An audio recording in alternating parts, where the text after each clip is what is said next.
On the screen now, I have a bar. This bar is going to represent a whole amount. For example, imagine my whole is £80. I can use my bar to visualize what 1/2 of this would be. So 1/2 of my bar. Well, to work out 1/2 is clearly going to just be half of £80, which is £40. What if I wanted to work out a quarter? Well, a quarter is just going to be, if I split this bar into quarters, it's going to be into 4 equal pieces. So I would just divide by 4, which would give me £20. What if I wanted to work out 3/4? Well, if 1/4 is £20, then I would just need to do 3 lots of £20. And that would tell me that 3/4 of £80 is in fact equal to 20 plus 20 plus £20, which is £60. And we're going to develop this method a little bit further. Our method is, to find the fraction of a quantity, we divide the quantity by the bottom of the fraction, and you times the result by the top. For example, let's have a look at working out 2/5 of 60. So again, this could be grams, it could be pounds, it could be any unit. 2/5 of 60. We could think about this with the bar model as before. We could imagine, well, what is 1/5? So this is going to be a bit tricky to draw, but let me try. So just cheat a little bit there.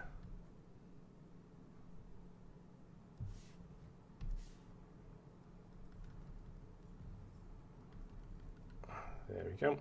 So I've cut my bar into 5 pieces. The entire bar is worth 60, 60 pence, pounds, or whatever the unit is. So to work out what one of the pieces is, I need to divide 60 by 5, which will give me 12. So if 1/5 is 12, then 2/5 are going to be 2 lots of 12, which is 24, 12 plus 12.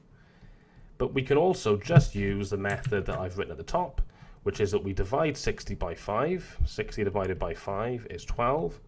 And you times the result of that by the top of the fraction, which is 2, giving you 12 times 2, which is 24. Here are some practice questions for you to try. Please pause the video now, and when you're ready for the answers, press play. Here are the answers.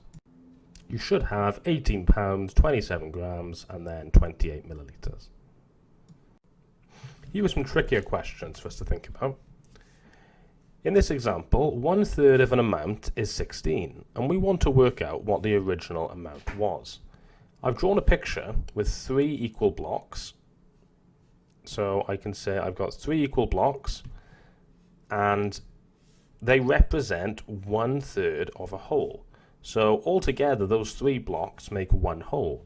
So I can say 1/3, or one of the blocks, is 16. So to work out the whole amount, I just need to add up 16 per each block. So I have to do either 16 add 16 add 16, or 16 times 3, which is 48. So the original amount was just 48. Let's consider some harder examples again.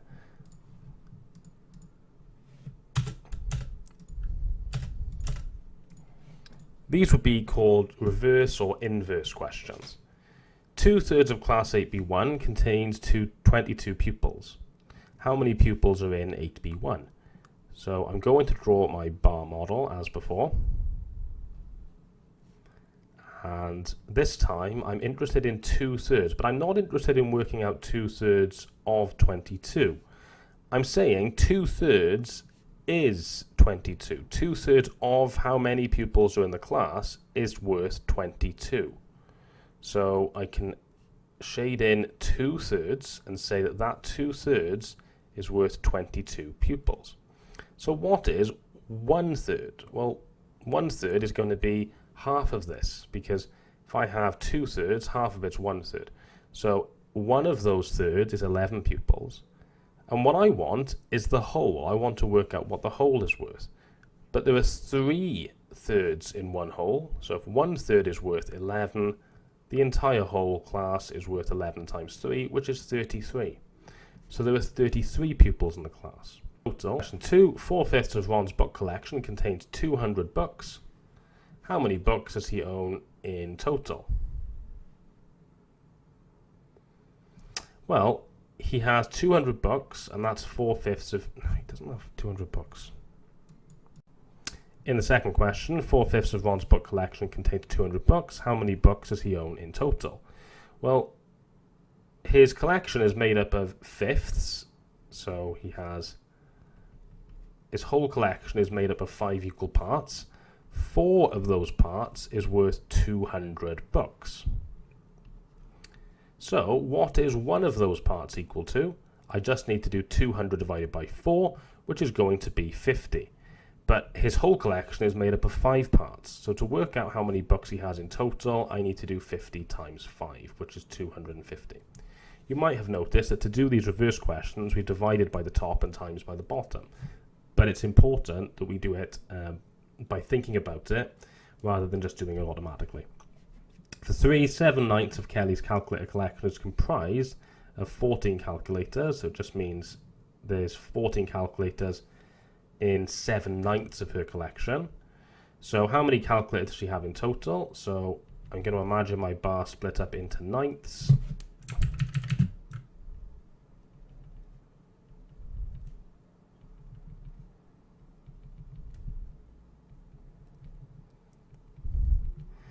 Seven-ninths of her collection is going to be all of that, 7 out of 9 parts. That's worth 14 calculators. So to work out what one part is worth, I need to do 14 divided by 7, which is 2. So every part is worth 2 calculators. So to work out how many calculators she has in total, I just need to do 2 times 9, which is 18, because every part is worth 2 calculators, and there are 9 parts. So she has 18 calculators in total. Here are some practice questions for you to try. Please pause the video now and have a go at them, and when you're ready for the answers, press play. Here are the answers.